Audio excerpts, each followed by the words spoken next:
Welcome to the Waiting Warriors podcast. As loved ones of first responders and military personnel, we often face life situations and challenges that many others don't experience. And while each of us and our experiences are unique, together we can learn from one another and become stronger in this journey of life. Now let's step out of mediocrity. It's time to thrive.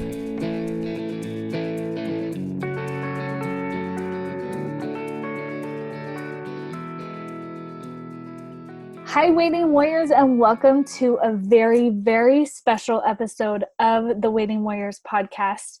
For those of you who don't know, I'm like a little giddy and starstruck over here.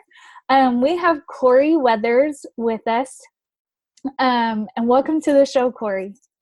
Yeah, thank you, Michelle. Thanks so much for having me. I'm excited. It's so fun. So I have been listening to Corie all week. It's March when we're talking. But the Military Spouse Wellness Summit just finished up and Corie hosts that. So I've been listening to her voice. And then she also is the host of the Life Giver podcast for service families, which if you guys do not know about, you need to go listen to that one. That is so good. And she is a licensed professional counselor. Professional That's counselor. Right. Yeah, it's hard. I always want to say the right words. Yeah. There's so many. Because it's not therapist, but professional counsel. And she consults for a nonprofit organization and business that provides online counseling and coaching for service families, which I think is amazing. And I love that you have it online because that's what we need. We're never in one spot. For as long as we have a problem. That's always the case. So thank you so much. And you guys have been active duty for 11 years, right? That's correct. Yeah. We've been married for, actually by the time this airs, we will celebrate our 20th wedding anniversary, which is crazy to me. Crazy. Like I just said to him the other day, like, can you believe we hit 20? Like we're like crossing some kind of finish line or something. And he's like, I know that goes so fast. No, but 20 years, which sounds crazy. Now I feel old. But we didn't know when we first got married that this was going to be our life. Like we thought that we were going to either work in the academic world. I always knew that I wanted to do counseling. He thought that he wanted to teach like Greek and Hebrew. And then all of a sudden he came home one day and said he wanted to become a chaplain. And I told him no. And for about a year and a half, I said, you're crazy. We didn't sign up for that.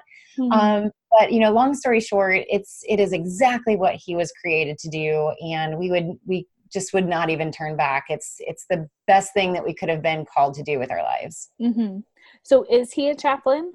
Okay. He is a chaplain in the Army.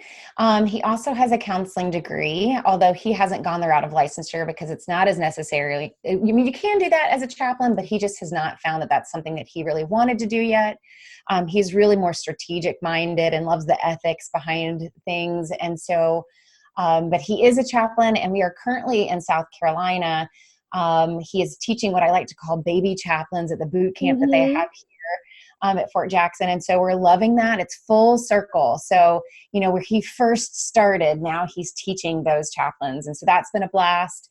And by the time this airs, we're going to be getting ready to move to Kansas, which of all places, Kansas. But I'm learning to get a little bit excited about that as well. Yeah. He's been a chaplain for about 11 years now. So we've been active duty for about 11 years. That's awesome. My husband's a chaplain. So when you said you were in South Carolina, I was like, oh, I know where he is. Yes. I know exactly where he is. But Kansas won't be too bad. They've got the barbecue, right? Like Kansas barbecues. I know that's the biggest thing I think I'm looking forward to. That and snow. I'm so excited for snow. So excited. Yeah. South Carolina, I have a sister kind of near South Carolina, or near Fort Jackson. And the weather has just not been fun for you guys this year. And we tend to attract natural disasters. So, or human disasters too. So in Augusta, we had an earthquake and like a terrific ice storm. Last time we were here at Fort Jackson was the Columbia flooding. When we were in Charlottesville, Virginia, it was the riots in Charlottesville. And now here we've had 2 hurricanes. And so we're kind of afraid to bring Team Weathers to Kansas as far as what's going to happen. But, we're just along for the ride, and we as a family just see what's going to happen next. It's part of living active duty life. You just kind of have to make it fun sometimes. I was going to say that's like the perfect model for military life. Just ride in it. Just take the ride. It is. So I kind of want to get into your story. So you weren't planning on this active duty life. Were you a counselor before you guys went active duty? I was, we met in undergrad, we met in college, and I was a music major that realized that I wasn't going to have a thriving career in music. It was an epiphany that hit me all of a sudden, even though my dad had been kind of yelling at me for years that this was not a great career route. And I switched to psychology and loved it. I just fell in love with it. So I knew starting off that I wanted to do counseling of some kind. I knew that I wanted to go and get my degree for counseling to be able to get a license. So before we went into active duty, actually when he came home and said he wanted to become a chaplain, I had actually finished my degree, was working on my licensure. We were in Kentucky at the time, and I actually was working with women out of prison with PTSD and substance abuse issues, and I really, really enjoyed that a lot. I didn't think substance abuse was like the field that I wanted to do permanently, but it was shaping me and taught me so much. And I was like a lot of other military spouses out there, I was working on licensure in one state. And so for him to come home and say he wants to become a chaplain, it completely derailed that whole plan. Yeah. But I always knew that trauma was something that really intrigued me, that I always knew from the very beginning that, I don't think I had words to it then that I now have. But I now can look back and say that I've always been at my best when I'm sitting with people face to face in their darkest moments. And my favorite thing to do, and again, I couldn't articulate this at the time. I just knew that I wanted to do something in helping people. But now I can say that darkest moment that I find when I'm sitting with somebody, I get so much joy out of just that one little tiny baby step that they take from going from a hopeless place to suddenly having direction. That's to me, I think what created, or that's where Life Giver was really born, because it really was breathing life into this moment and really helping people have hope for something that they felt like they didn't have hope for before. So I always knew that I wanted to do something like that. And then going into the military, it seemed like at least this place that I could at least evolve, whether it was working with trauma stuff. But really my love and my passion turned more into marriage as we went along. Okay. And so you have this background, a well-educated background, and then you enter military life. Was there ever a moment where you kind of found yourself in the thick of it and in like the dirty, just the tension or the stress, and you kind of had to pause and realize like, wait, I have tools to help me get through this, but you got farther into just that that tension and stress than you ever thought you would have, Does that make sense? Oh, yes. I mean, like our first assignment was that, right? Like, we came from, the civilian culture. We literally were coming from the civilian culture. And for those who are listening that don't know a whole lot about the chaplain journey, you said your husband is a chaplain as well. You have to do 3 years of ministry experience before you can come in as a chaplain. Mm-hmm. So we had to kind of he had to work in the church for about those 3 years while I kind of set up a makeshift private practice in Georgia, again, a different state, right? But, so when it was time for him to come into our first assignment, and we were sent to Colorado, which was a huge blessing. It was like we were of all places, like Colorado. We didn't know Colorado was an option for the military. So we were like, sign us up. Yes, we love this life. But yeah, that first assignment, my kids were young. They were 5 and 2 and 9 months after we got there. He was deploying for a year. The longest I had ever been apart from him was the 14 weeks that he was at his basic, which the last time that had happened was when I was actually pregnant with, my now 5-year-old. So 14 weeks of separation, and then fast forward 5 years and you go to your first assignment, and here I am going into a year-long deployment. And on top of that, we had a very historic deployment that we now have at least 5 books have been written about our unit from that assignment, as well as 2 movies that are now coming out, 2 medals of honor, and it's one of the most highly decorated battles in Afghanistan war history. And that was our little unit, our little, and squad. That's cool to like look back on, but you do not want to live that. And so for me, with these toddlers, with the skill set that I had at the time, the best that I could do was use the skills that I had to say, hey, of all the volunteer opportunities, sign me up to be the care team coordinator. So let me train up the volunteers on grief. I don't mind, even though I was scared out of my mind, let me be that first person that sits with a Gold Star widow. And it was very, very intense. And I just, speaking to exactly what you were saying, as far as sitting in that muck and that tension, I specifically remember sitting after spending all day going from one Gold Star widow's house to another Gold Star widow's house to another Gold Star widow's house. Because of the battle that we had that day, I was beyond, and there were so many moments that I was beyond exhausted, but that day in particular, I remember sitting in the grass in my backyard while my kids were running circles around me because they had not gotten their physical energy out, their wiggles out, right?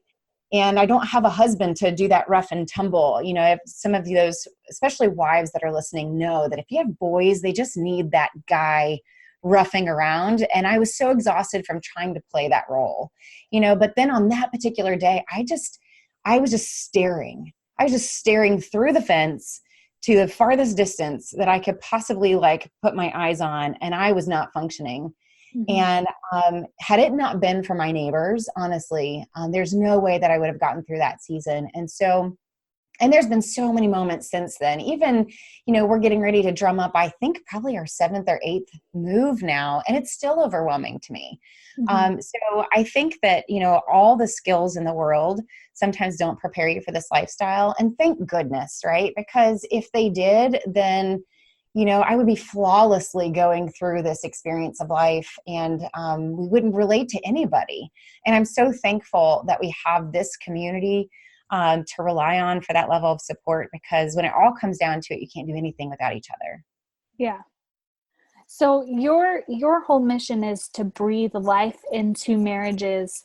Can you give us 2 or 3 tips or the top things, something that everybody could listen and go home and do to kind of help, or maybe even explain just a little bit more of what you mean by breathing life into marriage? Yeah, it's so hard to narrow it down to 2 or 3 because everybody's life experience and marriage is different. So I'm going to do my best to kind of off the top of my head say some of my top favorites based off of, I think, a lot of the couples that I work with.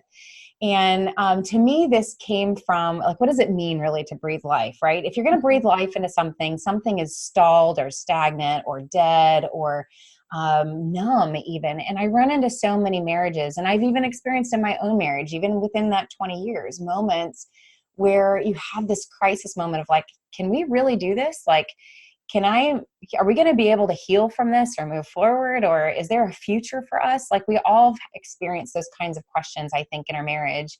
And if you haven't, reach out to me and tell me what you're doing, right? Because marriage is really hard. It's really hard. There's great joy, but there's also great stretching of your character and difficulty.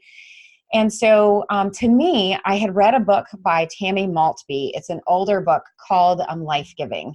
And it was a book that was a lot about hospitality. But what I loved about it is that she was talking about what kind of character are you going to have? What kind of person do you want to choose to be that when you are in someone else's presence, that they automatically have life breathed into them simply because of who you are?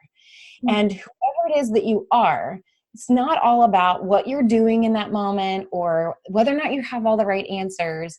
She was saying that if you have this stillness and this sense of peace, and I would add to that confidence and certainty in who you are, and you have the ability to be authentic in that, and you are grounded, then you have the ability that just your presence could have the opportunity to breathe life into someone else. And I looked back and I thought I could name off maybe 3 or 4 women in my life that when I was around them, that's what happened to me. Like there's just something about them that they're just so peaceful or centered. And I have women that even come to my mind right now that I try to keep in touch with that breathe life into me just simply because of who they are. Mm-hmm. And so that is kind of where it came from for me, is how do I help encourage people to make specific changes to be somebody? Yes, there's things that we can do, but how do you be somebody that breathes life into somebody else, whether it's your kids or your marriage or a friend or a neighbor? And so if I were to give you a couple things, and this is something that I have to work on every day and I struggle with every day, and I don't have the capacity to do this perfectly every day. But Mm-hmm. that's why it's a life challenge for me too, is do I want to be a life giver today? And so to me, it takes, number one, what am I grounding myself in each day?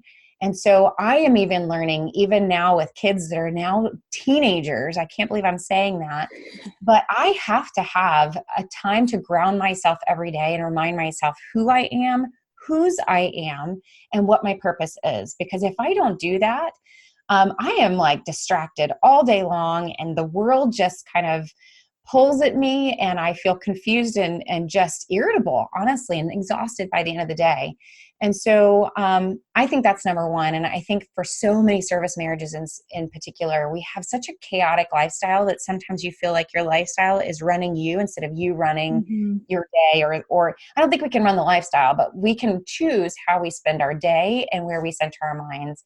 So that would be number one. Like, how are you grounding yourself every day so that you can then be the person that you need to be? I think number two, and this is a tough one for me to have to sort out, but I have to also ask myself, what am I responsible for?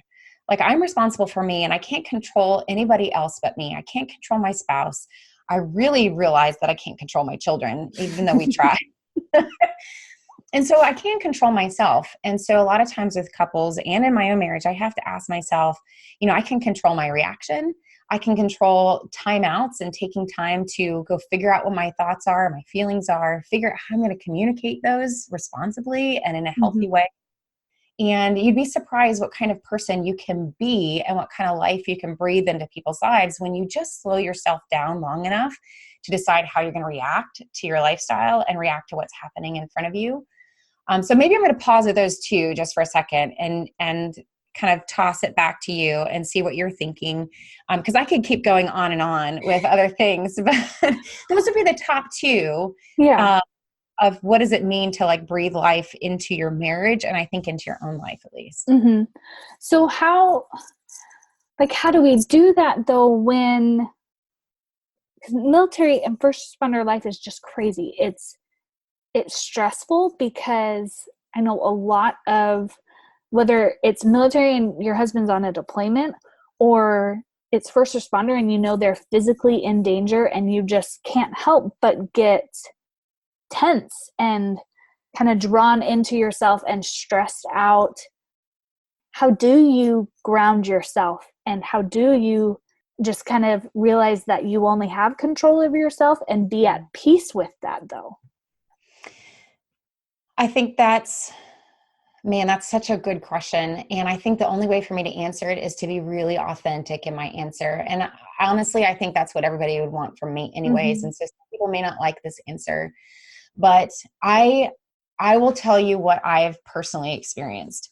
I've got the degree, right? I've got 20 years of experience of working with couples and experiencing my own marriage, right? And so I can tell you from experience that at the end of the day, we will always reach the end of our human capacity to have all the answers and to have the strength to do it. There have been days that I have reached that point and I've gone, I have used every tool I know to use. I have done everything I know to do, and it's still not enough. Mm-hmm. And that brings it back to my faith, honestly. Like, we are not gods, and I'm not a god. And so I have to seek out something bigger than myself. And so those of you that are listening, whether it's God or whether it's your faith, whether it's community, you even just take that first step to go, you know, what's bigger than me is community. What's bigger than me is my friendships with other people, my ability, just the ability to step outside of yourself and realize that you can't completely do it all by yourself. And so how do you ground yourself? I have to ground myself with the teachings of other people. I have to ground myself with scripture that to me is grounded in the values of truth. You know, if I'm really going to ask myself, what breathes life? Like, who was the original person that breathed life into creation? God. And so how do I then breathe life into people if I don't allow my creator to breathe life in me? And so I will be honest and say that you can do all the right things and still find yourself stressed, still find yourself impacted by the life around you. And so I have to get up every morning. And I am not perfect at this. And it's something I struggle with every day because I'm so easily distracted by work and new ideas and my family that I have to tell myself, I have to get up early before anybody else. I have to be away from my screens because my screens distract me. I can't do it at my desk and I can't do it with my phone sitting next to me. And just have 20 minutes to read the book that I'm reading, to journal, to pray, to read the Bible, whatever it is that I'm working on at that time. That 20 minutes grounds me. And I've noticed that the days that I've not done that are the days that are completely derailed, where I have, like you're saying, the whole world impacts everything. And I find myself losing my peace, finding anxiety, feeling overwhelmed, just like everybody else that's listening. And so as I get older, I'm realizing more and more that I have to be disciplined in the things that bring me joy.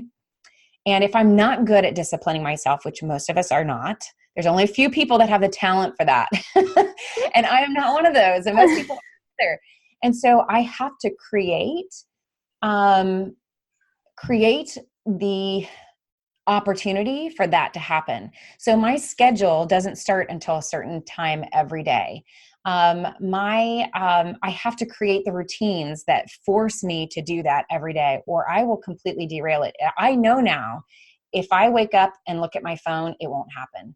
If I wake up and go to my desk, it's not going to happen. I have to figure out what is the routine, and I implement that every single day. And then I learn from the mistakes of when I don't do it. Self-awareness is such a powerful thing. It is. So do you have like a third or a fourth tip of things that people could do to breathe life into their marriage? So I think third, let's see, what are some of the biggest, the top thing that service families bring me, obviously, is communication. Like, how can we improve our communication?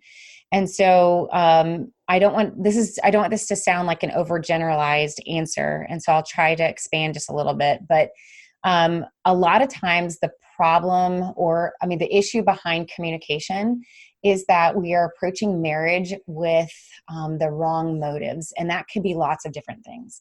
If you're a spouse that stays at home and you're approaching your marriage out of resentment because you're so exhausted and tired, and because you feel like the whole world is revolving, your world is revolving around everybody else, and you're not taking care of yourself, your communication towards your spouse is going to be fueled by anger and resentment.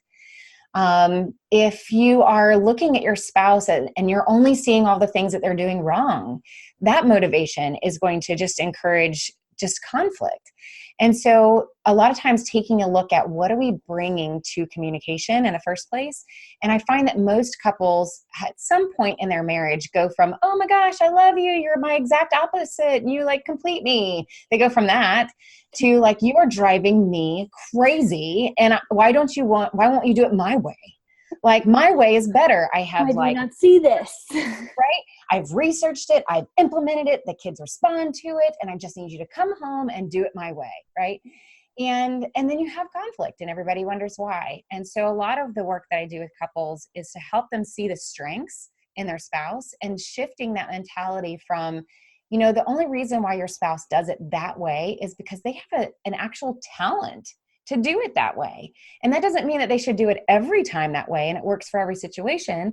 But it does mean that if we acknowledge that we both have strengths that we bring to the table, then we can find a use for it. And we learn to do this very beautiful marriage dance. It's almost like a mutual submissive dance where sometimes my strength, my husband needs to leverage or lean on my strength because it's being called for that situation. And sometimes I need to lean on his.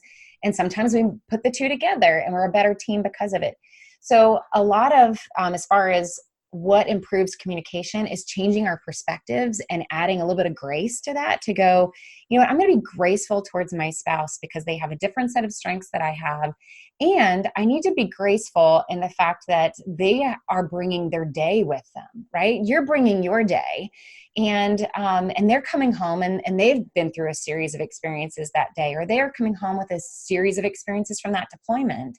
And sometimes we need to push ourselves down, our selfish needs down, leverage grace, and then learn how to take those needs that we have and express them in a whole lot more healthy of a way that our spouse can actually hear and has the ability to actually do something about. So I think the fourth, I guess, and final thing would be to set your spouse up for a win. So what I mean by that is a lot of times we have a passive aggressive approach to our marriages.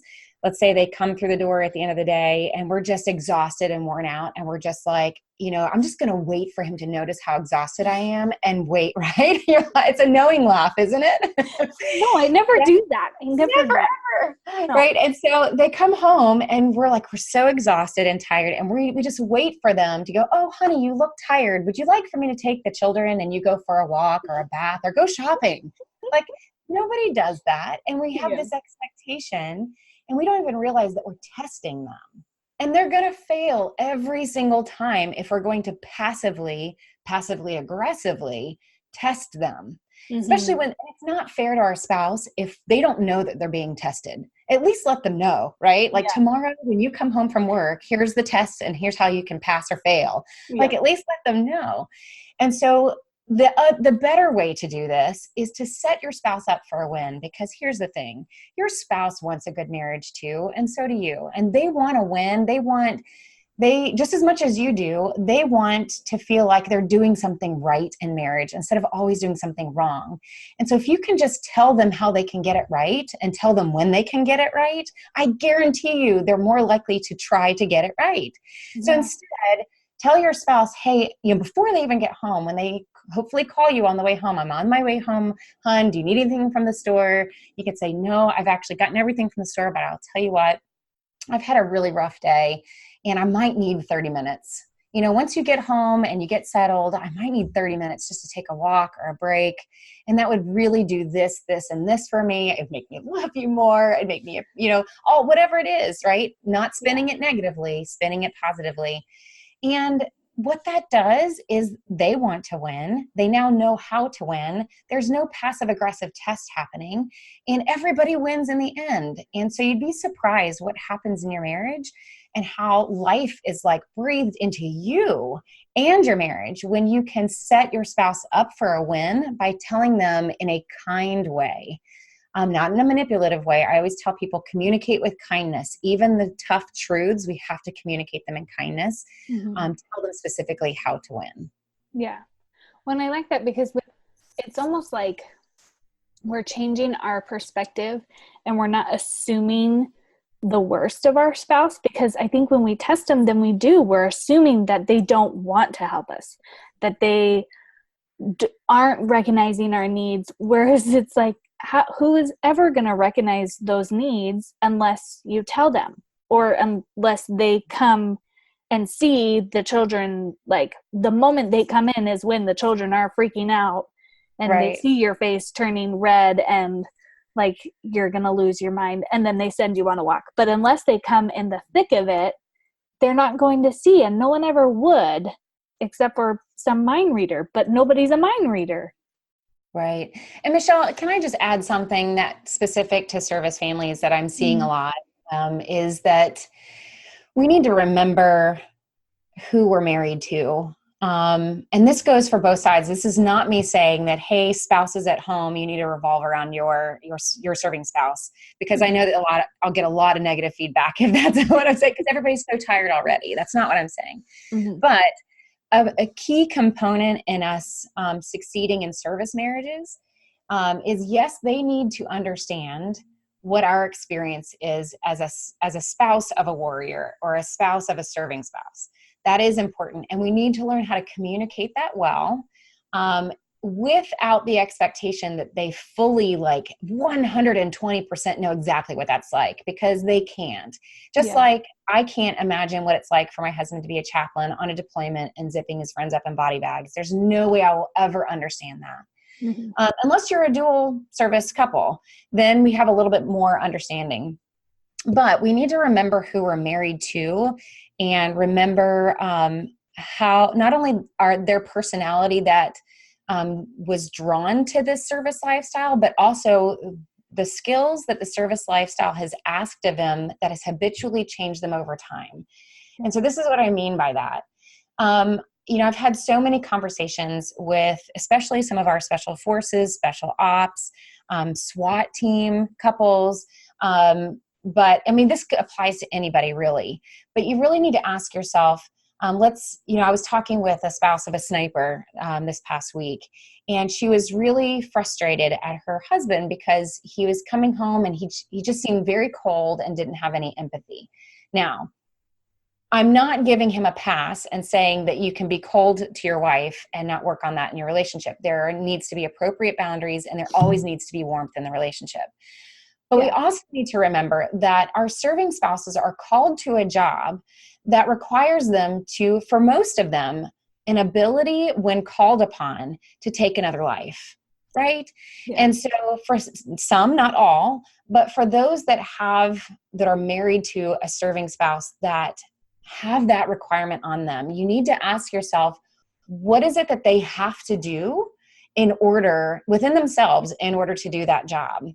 And I see a lot of couples where then they come home from that job and we suddenly want them to be a completely different person that suddenly has empathy and compassion easily, right? That suddenly has warmth and suddenly cares about how someone else feels. We've got to give them time to decompress, because if your job, especially in the sniper's case, is to be able to strategically take out another life, you can't do that if you're also being thoughtful and thinking about the loss that's about to happen. And let me empathize and put myself in that person's shoes or their family's shoes. They would be mission ineffective, right? And so I think we also need to remember for both sides who it is that we're married to and how this lifestyle has changed us in order that we can extend a level of grace. Does that make sense? Yeah. Well, especially since no matter what their job is in the military or as a first responder, military and first responders are exposed to an amount of trauma just in general, whether that is taking a life or seeing a life that's been taken or sprawled over like a light pole or something. Like the trauma that they see is exponentially more than the average person. And then we expect them to come home and treat us and act as a normal person. So I agree with you. They don't get the pass, but there does need to be grace and an understanding and a patience, but also like a loving way to bring it to their attention. Because I know when my husband went to basic training, he enlisted first and then went to ROTC and became a chaplain. But even just going to basic training changed him a lot, like a lot. Like, and it was weird because we got married in April. He joined and went to basic in October and then came home just at the end of March. So within a year of being married, all this happened, but he came home and it was like I wasn't married to the same person anymore. Like it was, but in so many ways he was different. And I wish I had been a little bit more vocal. I went the route of just like, I don't know what happened, but he's changed. Yeah. So I do think that it is your responsibility as the spouse to lovingly bring it up. And I wish I had brought it up sooner, because he didn't want to change, but we need to be patient with them, because just like we go through stuff with raising our kids or in our career and it changes us, they're Mm-hmm. doing the same thing, but in a more traumatic, Absolutely. mental. And let's just say, I absolutely agree with everything you just said. And just to balance that out, that it's also okay for you to ask your spouse to be patient with you. Yeah. You know, you were talking about this kind of transition that you experienced, and I experienced the same thing. In fact, as we're teaching these, what I call baby chaplains, I call baby soldiers, Yeah. uh, we're walking through these chaplain spouses through this, initiation process of becoming a military spouse. And one of the things that I've realized during this assignment, and I think this is probably true for everybody, servers in the serving lifestyle, including first responders, is that, when your spouse is the one that goes to training or goes to the academy or goes to whatever to get their training, they go there first. And then it's almost like the spouse at home kind of follows into the lifestyle and figures it out as they go with not very much training, right? And Yeah. so what I end up seeing is that the serving spouse is always like a step or two ahead of this transition than the spouse at home. And so what happens usually is they come home from that training and maybe they get into the lifestyle a little bit before the spouse is even like caught up to like, what is this? And like, why are you different? And what does that mean? And so especially for military spouses, that first assignment is like your boot camp. You know what I mean? And for Yeah. the first responders, that first year is kind of like your boot camp. And so you have to allow yourself to go through these changes too, and know that you're going through your own transition, probably a step or two or a season behind your spouse, and give yourself the patience and to be able to also ask your spouse for that patience too. I'm thinking, as you were talking, I'm thinking about the new chaplain spouses that I'm going to meet next month, a couple weeks away from graduation now. And, they're so excited to see their spouse again from training. And you and I both know that same experience is going to happen. They're going to be so excited to see their spouse and then go, wow, you're different, right? Mm-hmm. And sometimes it's a good difference. They've found purpose. Like for my husband, when he came home from that basic, he was an entirely different person that suddenly had purpose in his life and joy and found where he belonged. And that was all wonderful. But he also changed in the fact that he was much more of an A type than I had ever experienced ever. Suddenly we have regulations to deal with, and suddenly his tone is changing, right? Maybe in how he treats the kids or whatever. And it changes over time the longer that you're in. And so I just would say, I would agree with you that we all need to be patient with that process. And it's never healthy for us to repress all of those feelings for too long. If you need to give yourself some time to figure out what it is you're feeling and what you need to ask for, then definitely take that time. But at some point, figure out how to talk or ask for what you need with kindness. So being able to say, hey, hun, I've noticed that you've gone through some wonderful changes and I'm so excited for you, but I am like overwhelmed and I don't know and I'm scared and I don't know if I'm going to like this. And, you're excited about something that I don't know if I'm excited about yet. And I haven't found my place in all of it. And I just want you to know that that's where I'm at. And there may not be a way for you to fix that right now, but I just want you to know that that's where I'm at. And I hope that's okay with you. That's communicating in kindness, at least where you're at, so that then they at least know that. Yeah. I like it. I think it's so good for us because the conversations we've had about military life, it does kind of boil down to we need to be patient with each other. Mm-hmm. Because it's not always fun for the service member and it's not always fun for me, but that doesn't mean that we aren't cut out for it. We aren't patriotic. We aren't Right.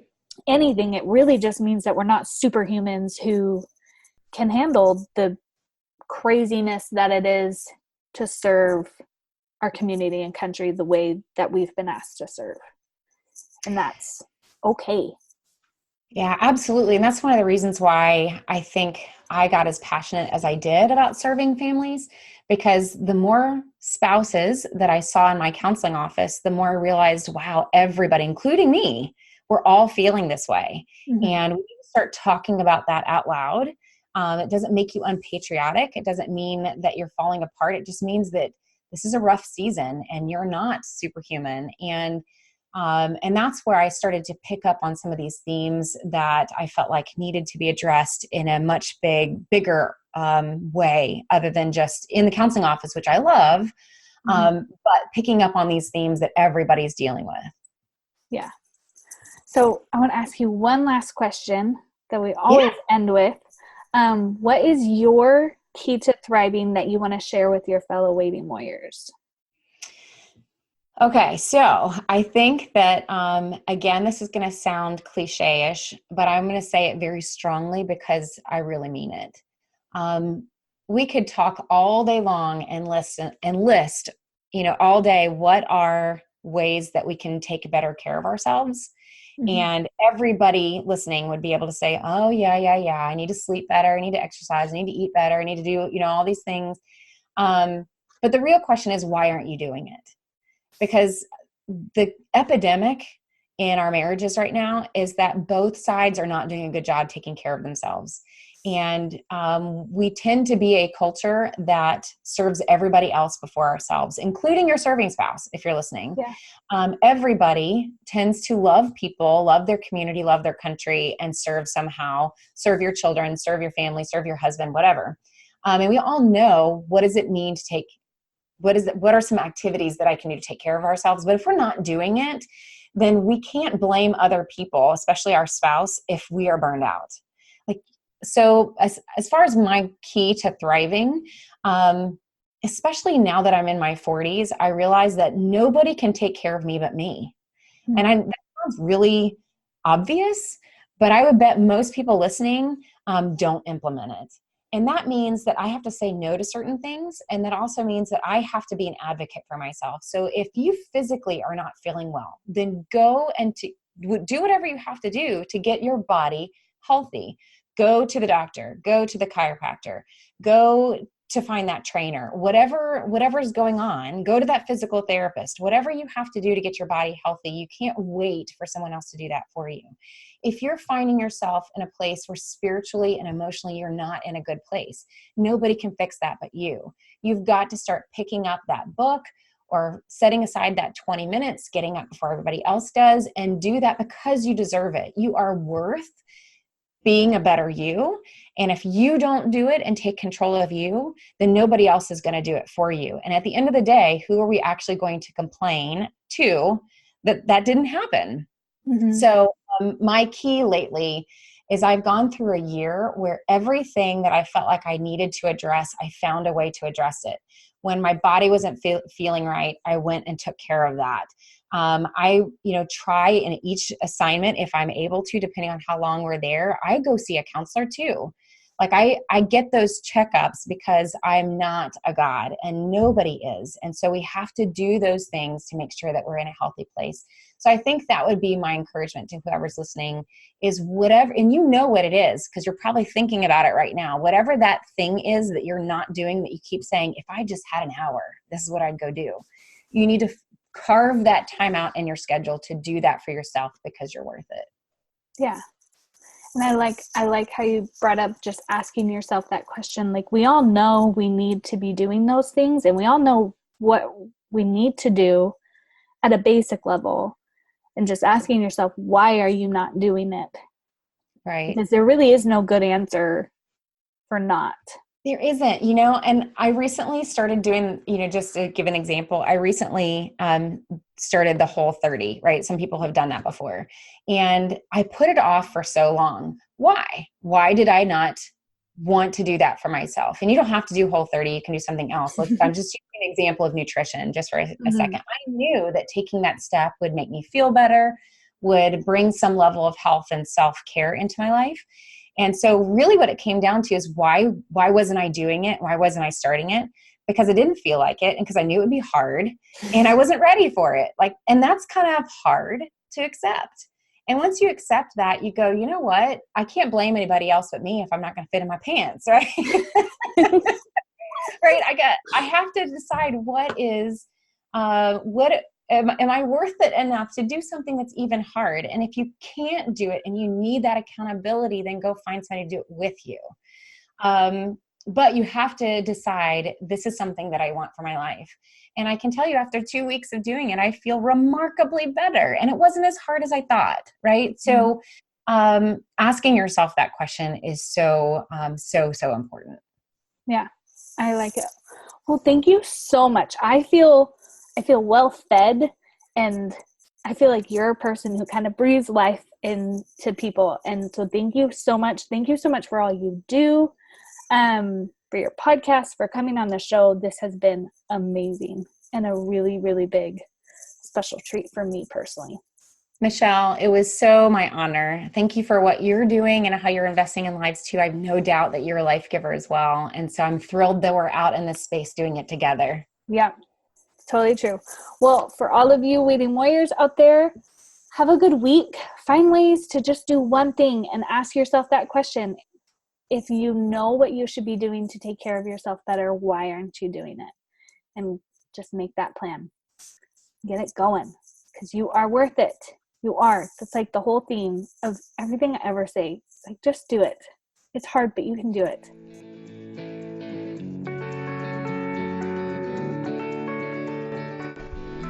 Hi guys, I hope you're enjoying this podcast.